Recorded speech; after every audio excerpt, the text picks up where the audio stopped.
Voces del periodista. El Club de Periodistas de México, con su brazo asistencial, la Fundación Antonio Sáenz de Miera y Feital, presenta Voces del periodista. Conduce Celeste Sáenz de Miera. Comenzamos.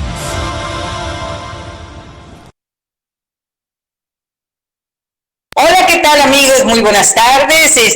Voces del Periodista, nuestro espacio de análisis, en donde queremos acercarnos a las noticias que hoy nos acogen, nos embelezan, nos conmueven o nos llenan de pánico.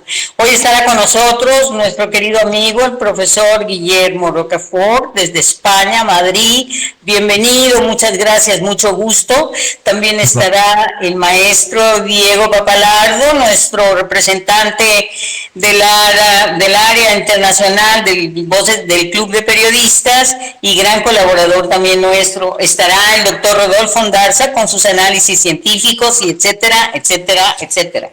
En este momento, pues como la que reparte y comparte se lleva la mejor parte, arranco el espacio informativo del día de hoy para contarles lo que pasa en el ámbito, pues así muy sucinto del lado nacional. Quiero pedirles que para el futuro empecemos a pensar, porque creo que nos hace falta filosofar.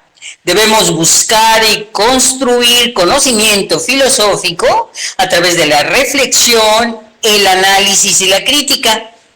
¿O ustedes se convencieron ya que hay un aparato fundamentalmente mediático y los textos que repiten los voceros a favor de la botarga encadenada? Dicen sus principales pregoneros que es tan importante y que ha acaparado titulares aquí y allá que no pueden dejar de hablar de ella, como si no supiéramos nosotros, los ingenuos, que están abonando la tierra para que florezca cualquier cosa que se siembre, incluso la botarga encadenada. Hay personajes tan oscuros como JJ Rendón o Durán Barba, que trabajan para los laboratorios de guerra psicológica con sede en el sur de los Estados Unidos, concretamente en Miami. Lo que hoy nos exhibe esa mano internacional es el espacio que le ha dedicado en este día el diario argentino El Clarín, ensalzando la figura política de la botarga, misma que ha recorrido gran parte de Sudamérica, sin que se den cuenta que pudieran estar reabriendo las puertas a los férreos controles de algunos gobiernos ya expulsados de sus países. Lamentable. El ingrediente que prueba esta urgente necesidad de llegar a todos los corazones electorales es comparar la irrupción de la botarga en el escenario presidencial con la aparición de la Virgen de Guadalupe. Si es broma, ya me reí. Pero como seguramente es muy en serio, creo que es un abuso tal comparación, cuando en realidad es el fertilizante que hará florecer a la lépera botarga encadenada, que sin perfil político claro, no sé si es de derecha, de izquierda, de en medio, para arriba, para abajo, y sin una propuesta verdadera, cree que logrará el objetivo de sus empleadores o el gerente o los gerentes del proyecto comercial que no político. En esas andamos aquí, nos estamos volviendo locos con algo que nos acecha y que a veces unos van a sentir que los cobija y esto se va a hacer un mar más profundo de odios de unos con otros. Y dicen que previo al odio es porque anuncia hasta una guerra civil. Cuidado. Por eso pido que pensemos, que reflexionemos y que hagamos crítica, autocrítica, y para afuera también hay que criticarlos, que nos enseñen qué van a o qué opinan ustedes. Por ejemplo, creo que el problema más grave es creer que la elección de un líder en un país se circunscribe a lo que se piensa en ese país, a lo que está ocurriendo con sus líderes y sus movimientos políticos. Pero no, No, y precisamente para eso están hoy nuestros amigos internacionales, internacionalistas y las grandes voces analíticas de esos fenómenos que se dan aparentemente tan lejos, pero que están cada vez más dentro de nuestros problemas políticos. ¿Por qué no nos cuenta algo al respecto, profesor Guillermo Rocaforte? Muchísimas gracias, maestra Saavedra. La verdad es que estoy embelesado por su dialéctica, por la forma que tiene usted de expresar pues su parecer al respecto de hechos que por mis circunstancias y mi lejanía en España no estoy muy informado, pero sí que me llama mucha atención su espíritu conciliador y el espíritu analítico a la hora de pedir a la audiencia que reflexione, que valore, que pondere, que modere. Eso es verdaderamente gratificante y da una seña de identidad de este magnífico programa Voces del Periodista, con el que desde luego estoy en plena sintonía en ese espíritu de coordinación, de búsqueda de la verdad y luego también, lógicamente, de análisis, en este caso, pues conciso y ceñido a la realidad. No sé si, maestra Saavedra, me está preguntando usted también en particular por alguna de las cuestiones relevantes en el aspecto internacional de esta semana, maestra Saavedra. Sí, por supuesto, lo he seguido muy de cerca y usted ha hecho un análisis tan fuerte que nos involucra. Aparentemente está lejos, pero cada día está más cerca su análisis de lo que nos está ocurriendo. Pues efectivamente, maestra Saavedra, destacaría efectivamente determinadas cuestiones que están sucediendo especialmente en Francia, ¿no? Lo hemos planteado, las algaradas, esta situación de conflicto exacerbado y de violencia en las calles, que muchas veces no sabemos si es que viene instigado desde arriba o desde la insatisfacción de determinados colectivos, ¿no? Pero ahí, en este sentido, maestra Saavedra, quería trasladar a la opinión pública mexicana un hecho que verdaderamente es bastante clarividente al respecto de saber la famosa expresión latina, el cui prodest. ¿A quién le está beneficiando esta situación? Y la realidad es que el martes de esta semana, ha sido aprobado ya definitivamente por la Asamblea Nacional Francesa una ley que permite lo que es el intrusismo absoluto por parte vamos a decir, de las autoridades en los terminales móviles, de tal manera que se convierten en lo que se denomina aquí en España el soplón. Nuestro móvil va a ser pues un enemigo, un delator, un instrumento controlado desde el poder, un poder monolítico, un poder, vamos a decir, claramente reaccionario, que lo que intenta es entrar en nuestras vidas y activar remotamente, digamos, lo que es tanto los micrófonos como las cámaras, ¿no? De tal manera pues que se nos va a estar grabando, lo cual sin duda esto pues es muy llamativo, ¿no? Y ahí en las redes sociales hemos sido muy explícitos en el sentido que qué curioso que justo en este momento, cuando la opinión pública está tan sensible ante esta incertidumbre y violencia aparentemente espontánea, es cuando el gobierno de Macron, tan ceñido, como sabemos, al mundo unipolar y a la violencia de la OTAN, aplica una medida que a los ojos de George Orwell y su famosa novela 1984 sería visto como algo absolutamente escandaloso, ¿no? Y en ese sentido yo creo que es una reflexión que aporto a esta magnífica mesa de debate, por si algún contertulio de la misma quiere aportar algo sobre el particular. Muchas gracias, maestra Saavedra. Qué buena comparación. Un saludo a doña Celeste Sáenz, que está en una misión del club y que en un momento, si tiene un ratito, se va a conectar. De todas maneras, nosotros estamos aquí como soporte, como apoyo, con nuestra humilde reflexión y pensamiento para aportar ideas y que la gente no se vaya por un solo lado y no crea que alguien detenta la verdad absoluta y universal. Yo creo que la única verdad son todas las verdades y cada verdad tiene su peso específico. El profesor Diego Papalardo tiene seguramente algo que decirnos, porque yo me refería a que ya la figura de nuestra promotora de la próxima administración política ya anda por Buenos Aires o en los periódicos de allá y estuvo en Brasil y se ha hecho un comentario muy grande. Y a mí me gustaría que usted nos apuntara algo antes de irnos al corte con un par de minutitos. ¿Qué le parece, don Diego? Muy buenas tardes, maestra Francisca, maestros Rocafort y Ondarza, amigos todos. efectivamente, como usted decía, maestra Francisca, son momentos estos claves de la humanidad donde se apela a la reflexividad y al uso conciencial de la información y de los procesos sociales en boga. Entre ellos, la jornada, digamos, o la etapa precomicial que hay en México, ¿verdad? Al cual usted hace hincapié, maestra, que precisamente está comenzando a tener mucha importancia aquí en Argentina, por lo que representa México. Sabemos que México es mucho más valioso que lo que muestran los films de Netflix, por ejemplo, ¿sí? Y entonces se trata desde aquí, desde el Cono Sur, se está prestándole mucha atención a lo que está pasando en México y sobre todo a la elección presidencial del próximo año, porque es clave. México es clave. Si continúa este cauce nacionalista, policéntrico, pues México puede ayudar con un efecto de arrastre, de empujón, de impulsor a otros países de la región en una etapa que es conflictiva a nivel internacional, que sin embargo despierta mucha emoción en los patriotas, ¿vale?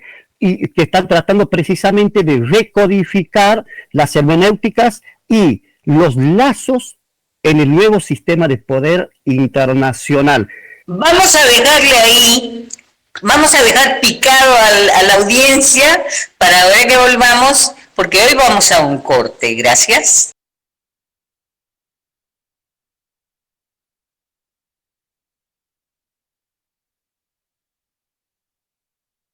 Ya estamos acá de vuelta, hemos regresado para darles el saludo muy afectuoso y de agradecimiento de Maurice Solom, nuestro director general, y un agradecimiento al área técnica de Radio Cañón que nos apoya con sus conocimientos, porque uno está medio perdido en todo esto. Ahora vamos a escuchar al doctor Rodolfo Ondarza Rovira, que nos va a hablar de temas bien estudiados, bien exactos y súper científicos, como es los efectos de la vacuna Pfizer. Adelante, doctor, muchas gracias. Muy buena tarde, querida Francisca, muy buena tarde, Guillermo, buena tarde, Diego, y muy buena tarde por supuesto a nuestra amable audiencia. Un saludo muy fuerte, muy fraterno a nuestra querida Celeste y al productor Maurice Salom. Gracias a Cabina.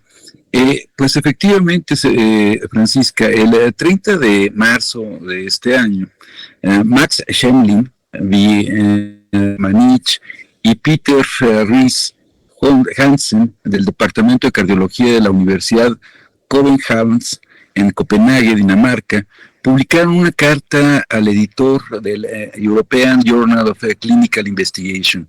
Esta publicación ha llamado poderosamente la atención de la comunidad científica y de la sociedad en general.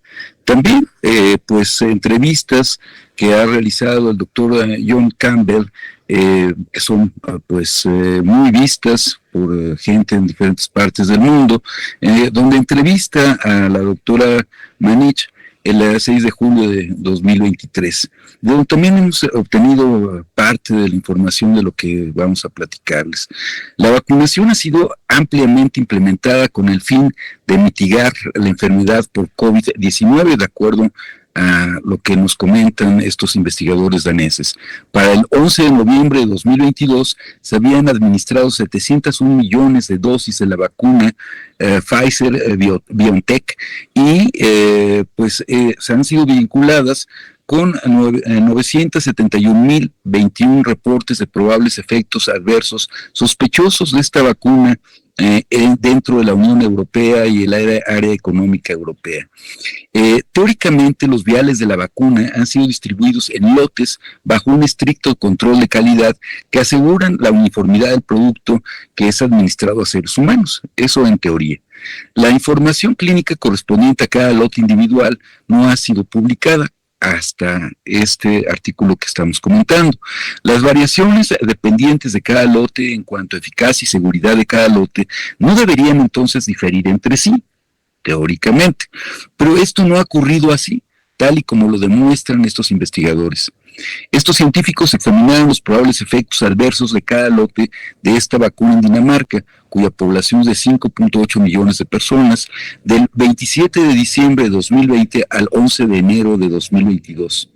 En este periodo en Dinamarca fueron usadas un total de 10.793.766 dosis de la vacuna Pfizer-BioNTech, administradas a 4.026.575 personas provenientes de 52 diferentes lotes de esta vacuna.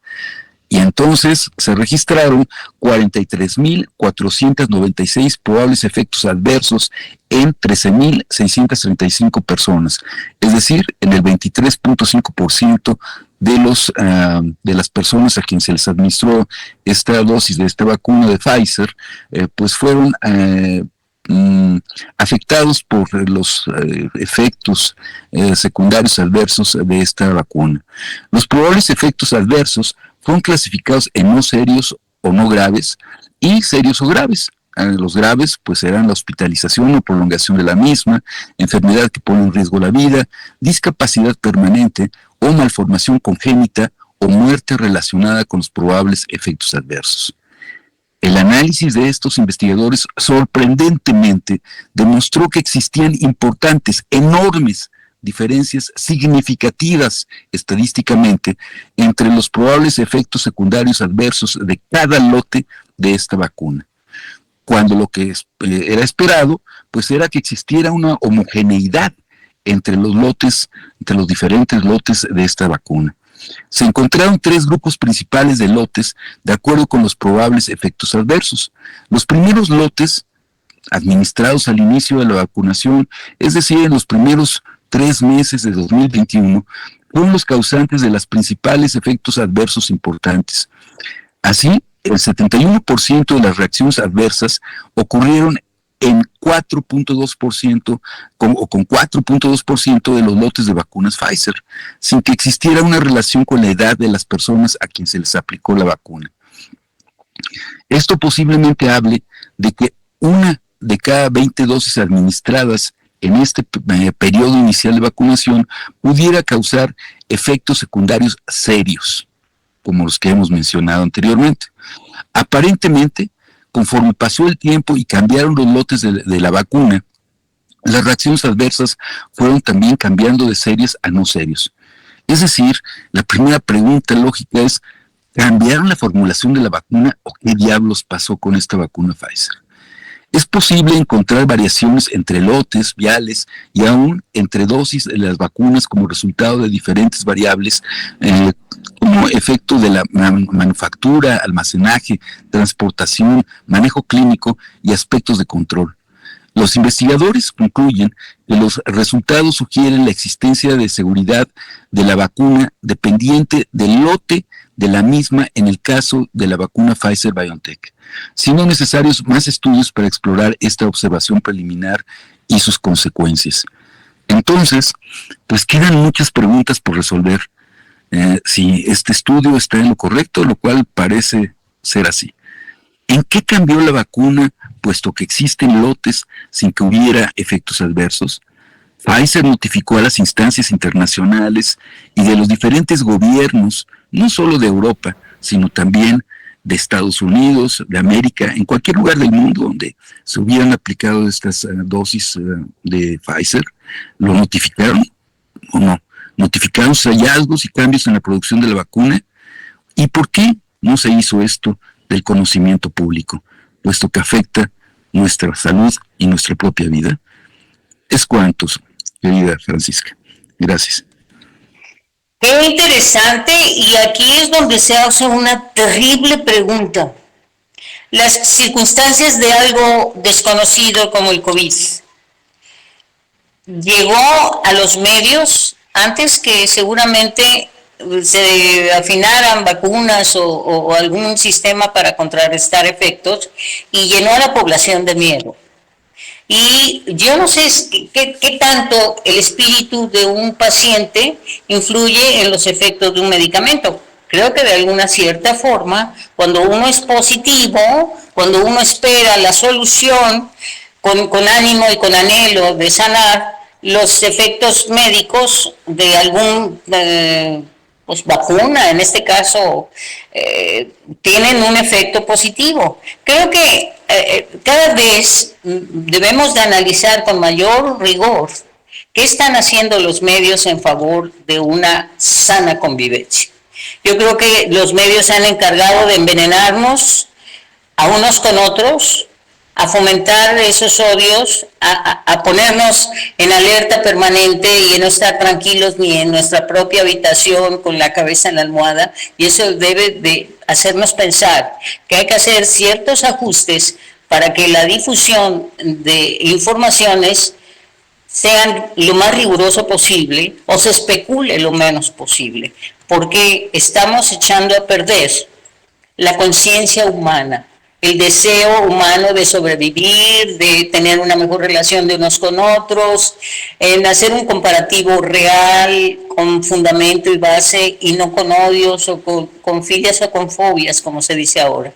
Yo creo que es muy importante que nos volvamos a sentir humanos, volvamos a saber que parte de la salud de la humanidad pues está en nuestras propias manos, partiendo de que uno tiene que sentirse mejor. El bienestar es el estar bien, y no hemos abonado al respecto. Creo que seguimos embelesados en qué hace la máquina y dónde va la inteligencia artificial, y hemos dejado de intentar encontrar nuestra propia inteligencia.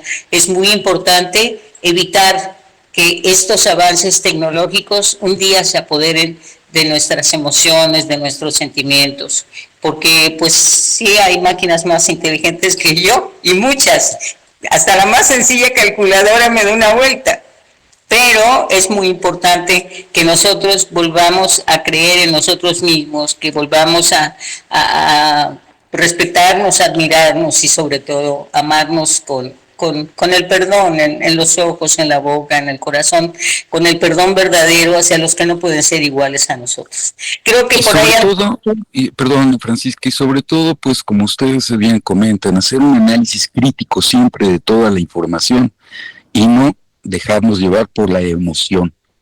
Es increíble recordar cómo los mismos trabajadores de salud, los mismos médicos, pedían, exigían ser los primeros en ser vacunados, sin comprender que esto se trataba de un experimento.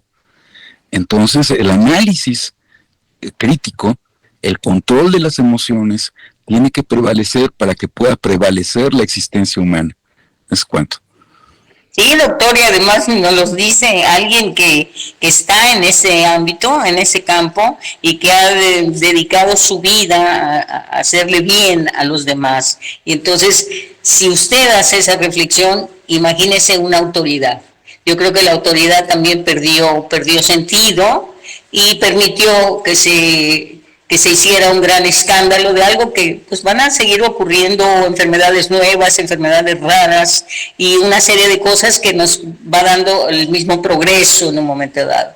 Entonces yo creo que lo controlable, que es mucho de lo que habla el maestro Rocafort, o mucho de lo que nos cuenta el maestro Papalardo, son extraordinarios ejemplos de que debemos pausar un poquito, no ir con tanta velocidad a perdernos. Tenemos que poco a poco llegar a analizar más adecuadamente, como yo decía hoy mismo, vamos a hacer un pensamiento filosófico, pero no al trancazo y al aventón como se hacen muchas cosas, sobre todo en México.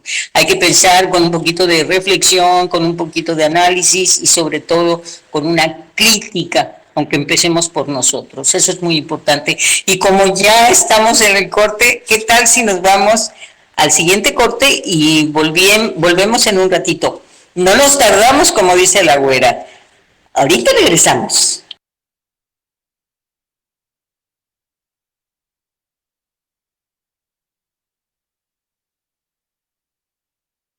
¿Ese cántico es por mi cumpleaños?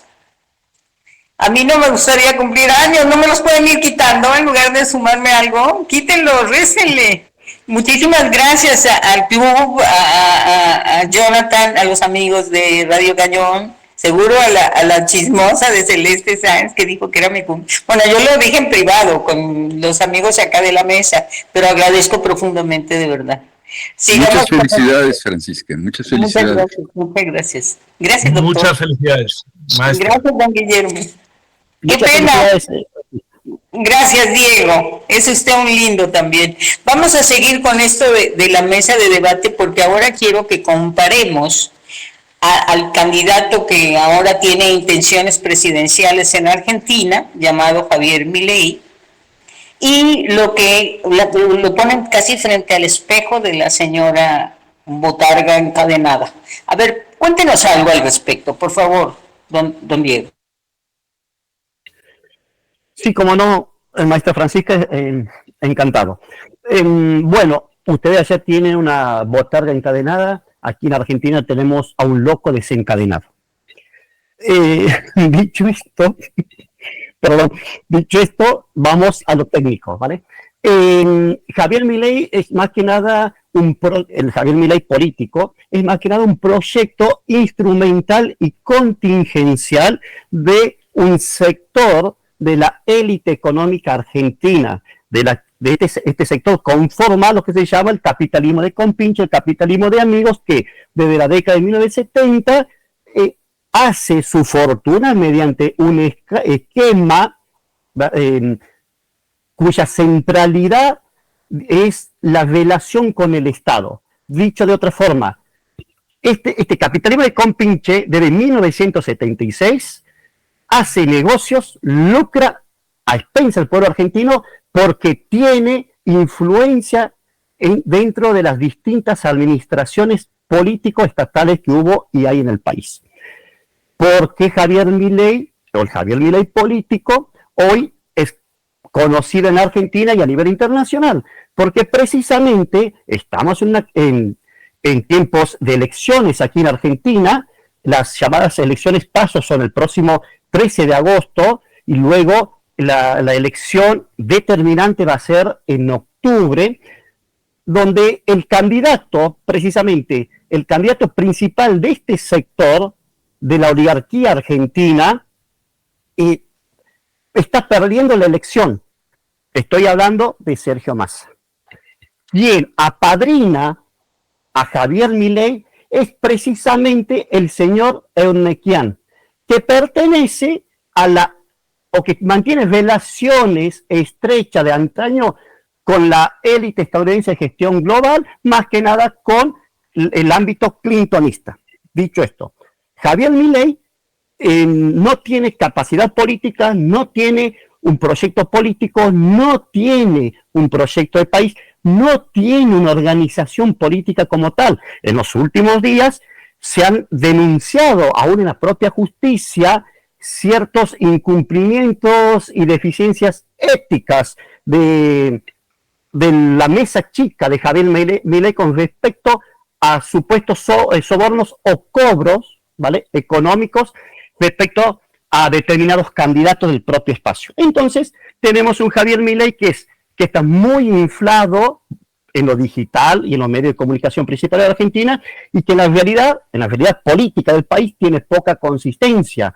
Por ejemplo, hubo encuestas bien pagadas, bien intencionadas por este determinado grupo del poder nacional, que lo situaron a Javier Milei con un 27-28% de votos, lo cual es lo que andamos en política, sabemos que eso es algo ilógico, es un absurdo.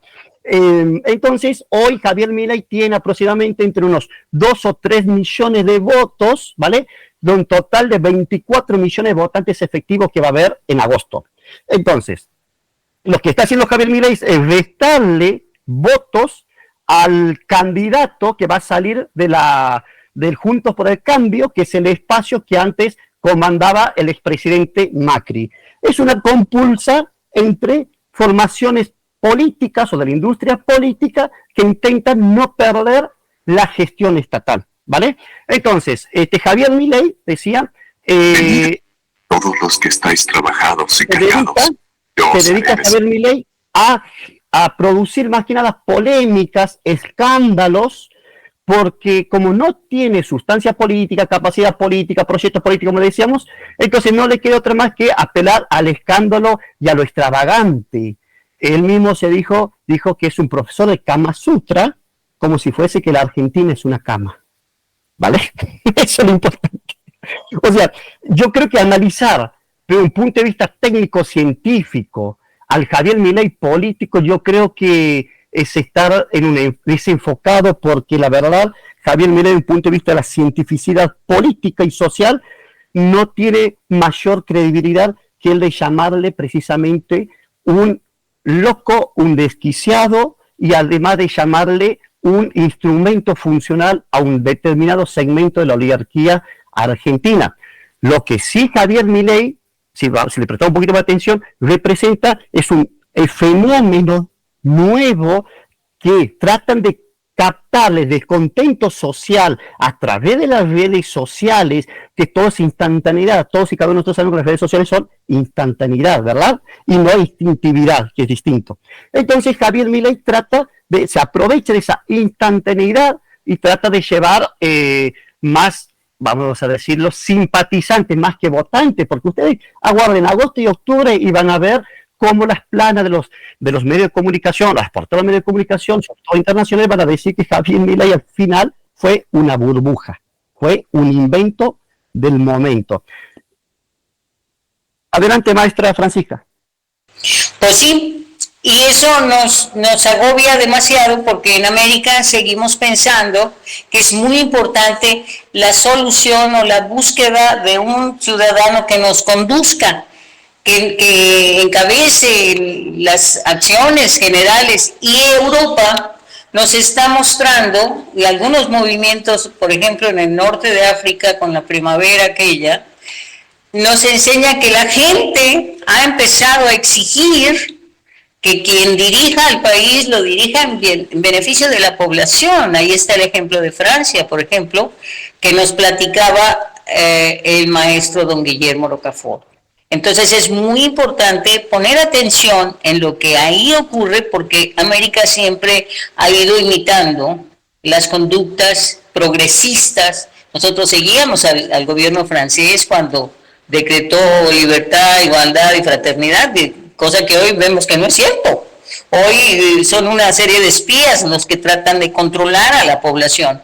Entonces es muy importante que estemos alerta, recibiendo todo tipo de informaciones para analizarlas a nuestro devenir, nuestro futuro. Es muy importante construirlo para nuestras familias, para nuestros hijos, sin dejarnos llevar por esos movimientos políticos llenos de oligarcas y llenos de gente de mucho dinero que quiere seguir controlando a las poblaciones. Yo creo que si nos dice algo como de 3 minutitos, doctor don Guillermo Rocafort, en torno a esto que disertó, me encantaría que me salvara usted. Eche el salvavidas, por favor. Por supuesto, maestra Saavedra, encantado y desde luego también fascinado por la intervención del maestro Pappalardo, que evidencia esta especie de político mesiánico que además se retrata. Yo también he seguido a determinados medios de comunicación donde hablaban de este personaje, casi lo idolatraban, ¿no?, por un carácter como presuntamente disruptivo y verdaderamente alternativo, pero por lo que bien ha explicado el maestro Pappalardo, no es nada más que la abeja política, además en plan de burbuja, que lo único que pretende es seguir abrevando de los presupuestos que se financian de los impuestos de todos los argentinos trabajadores, y seguir siendo ese vínculo de explotación de la maquinaria, vamos a decir, empresarial, oportunista y que realmente fagocita y parasita al conjunto de la sociedad argentina, que está sufriendo muchísimo. Yo creo que es importante ese análisis que ha hecho el maestro Pappalardo desde el espíritu crítico y de la reflexión, y ponernos en la mesa aspectos sin los cuales no seríamos capaces muchos de acercarnos a la realidad de Milei, porque lo vemos efectivamente, lo escuchamos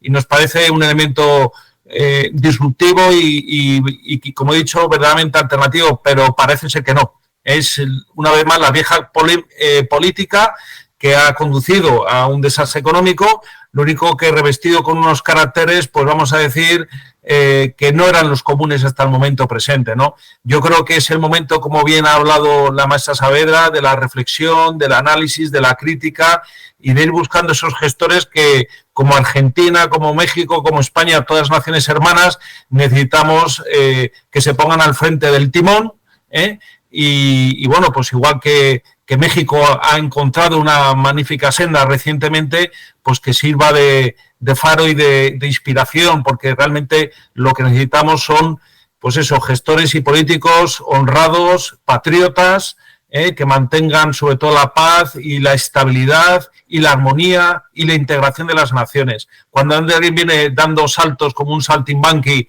y diciendo, como decimos en España, palabrotas, pues no es esa la manera, ¿no? Porque eso no es la seriedad que exigimos. Es ese tipo de gestor en el que tenemos que enfocar y poner de alguna forma toda la atención para que vuelva de alguna forma a devolver a la probidad y sobre todo que reactive la economía y sobre todo la paz y la prosperidad de nuestros pueblos y que nos integren en un mundo multipolar donde haya esperanza y haya armonía entre todos nosotros, como hay en este programa, que es un ejemplo, yo creo que en ese sentido, maestra Saavedra. Extraordinario, además usted tiene el cronómetro en el corazón, en la garganta y en la mente, porque vamos al último corte y ahora volvemos. Muchas gracias.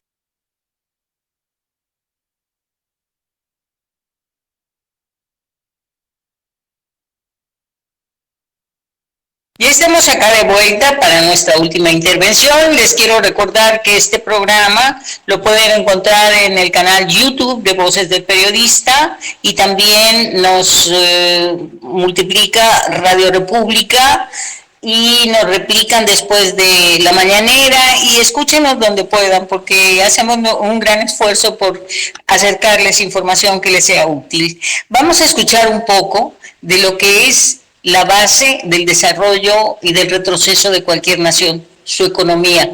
Y el doctor Guillermo Rocafort es especialista y doctor en economía, entonces él nos puede esclarecer muchas cosas. Adelante, doctor, por favor. Muchísimas gracias, maestra Saavedra. Pues efectivamente, la economía, lo queramos o no, es un elemento fundamental en nuestras vidas y tenemos que darle el interés y la concentración precisa, sobre todo en cuestiones y en noticias que me gustaría trasladar a nuestra docta audiencia al objeto de la reflexión y las tenga muy presentes, ¿no? Una de ellas, por ejemplo, es las negociaciones que está habiendo entre Mercosur, que es un tratado, vamos a decir, económico fundamental en el continente americano, con respecto a la Unión Europea. Se está negociando un tratado de libre comercio, pero, digamos, ha habido unas paralizaciones, unas imposiciones, mejor dicho, por parte de la Unión Europea, en el sentido de que intenta exigir unos condicionamientos medioambientales por parte de la Unión Europea a Mercosur, sobre todo pues a la hora de que determinados productos no provengan de las deforestaciones de los árboles, de los bosques, etcétera. Bueno, eso la verdad es que en teoría está muy bien, ¿no? Pero la realidad dista mucho de ser eso, ¿no? O sea, hay una gran hipocresía por parte de la Unión Europea, porque como hemos ido explicando en este programa reiteradamente, por ejemplo, entran submarinos nucleares británicos a Gibraltar, que es el sur de España, sin ningún tipo de control, sin ningún tipo de seguimiento y sin ningún tipo de inspección por parte de la Unión Europea o de técnicos españoles, ¿no? Es decir, no está bien exigir condicionamientos ambientales al continente hermano que es América, mientras que Europa ni siquiera es capaz de dar información a ese respecto, ¿no? Parece ser que la presidencia de Mercosur, que es una presidencia rotatoria, ha sido asumida recientemente por el presidente brasileño Lula da Silva y entre uno de los objetivos es desbloquear ese acuerdo de libre comercio. ¿Qué más noticias podemos trasladar a nuestra magnífica audiencia? Pues un tema que es muy interesante, que es la situación de los tipos de interés en Estados Unidos. Están ahora mismo entre una horquilla de un 5 y un 5,25%. En junio ha estado paralizado, es decir, no ha subido, pero parece que en las próximas reuniones va a seguir subiendo la Reserva Federal los tipos de interés. Eso, bueno, es una decisión en un entorno pues inflacionista, ya no tanto como antes, pero sobre todo en un entorno de enfriamiento económico. Parece que eso, bueno, podría entrar en colisión. Yo creo que eso habría que verlo o analizarlo, porque no nos lo va a decir la Reserva Federal. No olvidemos que la Reserva Federal no es un organismo público, es un consorcio, un trust, un sindicato de los principales bancos estadounidenses.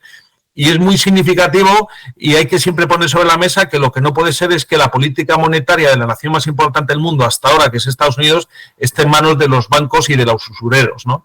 Entonces, la pregunta es, ¿qué tramarán, no? Y bueno, es algo que desgraciadamente pues podemos elucubrar, pero a mí, desde luego, que como economista me resulta bastante sospechoso ese incremento que se anticipa, ¿no?, que se ha trasladado a la opinión pública, ¿no?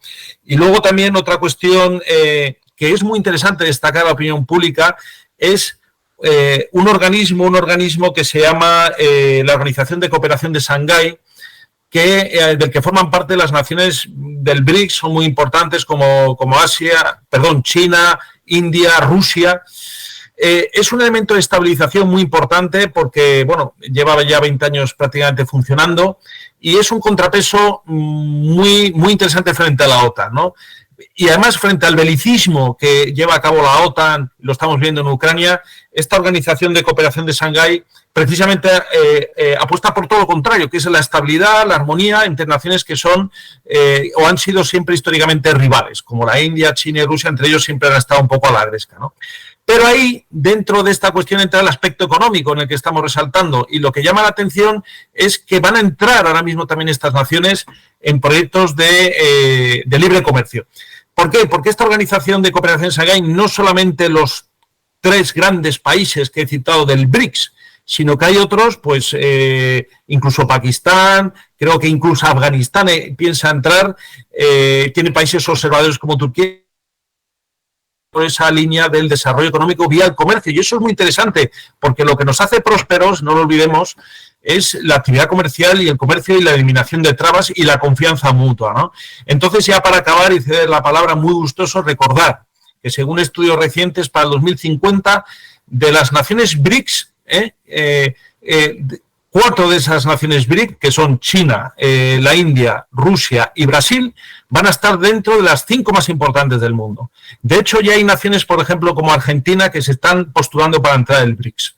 Ese BRICS es un paradigma o un ejemplo del mundo multipolar, que es capaz de organizarse comercialmente, prosperar, generar vínculos, lazos comerciales y futuramente también culturales y afectivos, y generar estabilidad y confianza mutua, ¿no?, frente a lo que es ese mundo unipolar que, como vemos, pues está de alguna forma arrogando unos condicionamientos medioambientales frente a Brasil que son un sinsentido, o frente a Mercosur, porque realmente entra en colisión con lo que es la hipocresía de un viejo continente como la Unión Europea, que, como vemos, pues está en una situación pues muy, muy lamentable económicamente. Ya con esto cedo la palabra muy gustosa a la mesa. Gracias, doctor Rocafort. Ahora queremos escuchar, porque a mí me preocupa grandemente que haya inversiones espeluznantes y estratosféricas en el armamentismo o en algunos otros rubros, y el lado médico esté un poco abandonado o mucho abandonado. Claro que hay inversión, hay investigación, pero ¿por qué tan abandonado, por ejemplo, África y todas las culturas que ahí viven? Cuéntenos algo, doctor Ondarza, por favor. Yo quisiera, si me lo permiten, seguir con el tema de los usureros que ha tocado sabiamente Guillermo. Y esto, incluye a las empresas farmacéuticas, ¿no? Muchas de ellas han sido acusadas por corrupción, por sobornos, por fraude, entre otras Pfizer, que es de las más demandadas. Recordemos, en 2019, más de 40 estados de Estados Unidos presentaron también una demanda contra empresas farmacéuticas a las que se acusa de conspirar en Estados Unidos para subir artificialmente los precios de medicamentos comunes. Los demandantes denuncian que hasta 20 empresas participaron en un acuerdo para fijar los precios de 100 medicinas, incluyendo tratamientos para la diabetes y el cáncer. Si esto ocurre en Estados Unidos, por supuesto que nos afecta a todo el mundo, ¿no? Pero por otra parte, pues también las cuestiones éticas no quedan ahí. Recordemos también que por esos años, por ahí así del 2019, se había implicado en una demanda por parte de los afectados de Guatemala en ese experimento en donde los estadounidenses en los años 40 pues experimentaron con la sífilis en prostitutas, en enfermos mentales, en prisioneros, para ver cuál era el efecto de la penicilina. Y lugares como Johns Hopkins es una de las instituciones pues más emblemáticas que ha tenido mucho que ver con la pandemia, estuvo involucrado en ese experimento. Y laboratorios como Bristol Myers, que han enfrentado esta demanda por infectar de sífilis a guatemaltecos, pero también afroamericanos, no sé cómo se pronuncia, creo que es Tuxtijin, no recuerdo bien el nombre de la población, pero junto con la Fundación Rockefeller estaban involucrados en esta falta de ética enorme, en estos experimentos, en este crimen contra la humanidad, crimen de lesa humanidad. Pues así las farmacéuticas y así es como estamos padeciendo todos los seres humanos en el planeta entero. Es cuanto. Gracias, doctor Ondarza. Diego, ¿qué tal? Unos 10 segundos para que nos digas adiós. Diego Papalardo, ¿estás ahí? Creo que ya no está. Aquí estamos. Tuvimos un pequeño problema técnico, aquí estamos. Bien, bueno, como la audiencia pudo apreciar en este programa, en esta emisión, pues se ha expresado distintas informaciones, se ha expresado distintos tipos de opiniones, siempre transmitidas por la libertad de expresión, o mediante la libertad de expresión y el afán existencial de informar y de transmitir los puntos de vista con responsabilidad y sin un afán economicista. Que esto es clave, porque estamos en una sociedad de la información, donde mucho flujo informativo que se distribuye a todas las capas sociales están bien conducidas por un factor económico. No solamente el factor económico está en la industria de las vacunas o en la industria de la política, sino también en la industria de los medios de comunicación, donde permanentemente se bombea y se bombardea las conciencias con informaciones un poquito confusas, erráticas y con un cúmulo de opinionismo que muchas veces es propaganda lisa y llana. Y este programa que hoy fue conducido por la maestra Francisca es el mentis definitivo a todos aquellos que pueden decir o cuestionar la ética y la objetividad de este programa. Tan solo eso, y agradeciéndoles a todos ustedes.